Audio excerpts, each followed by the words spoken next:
عمر سارے نہیں بن سکے۔ جب خنجر لگا اور امید کوئی نہ رہی بچنے کی تو آپ نے عبداللہ بن عمر کو بلایا اور فرمایا کہ جاؤ اما عائشہ سے کہو کہ عمر امیر المومنین نہ کہنا، اب میں امیر المومنین نہیں ہوں۔ عمر اپنے ساتھیوں کے پڑوس میں قبر کی جگہ چاہتا ہے۔ حضرت علی اور حضرت حسن آئے تو گھبراہٹ دیکھی تو حضرت علی نے فرمایا موت سے ڈر گئے ہو؟ کہہ رہے موت نہیں، موت کے بعد سے ڈر رہا۔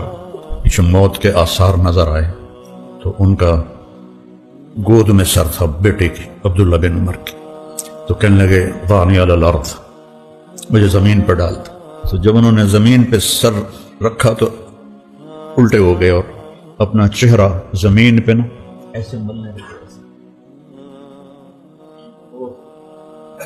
کہنے لگے ویل لک ولامک یا عمر ان لم یغفر لک ربک، ویل لک ولامک یا عمر ان لم یغفر لک ربک، ویل لک ولامک یا عمر ان لم یغفر لک ربک۔ یہی کہتے کہتے جان نکل گئی۔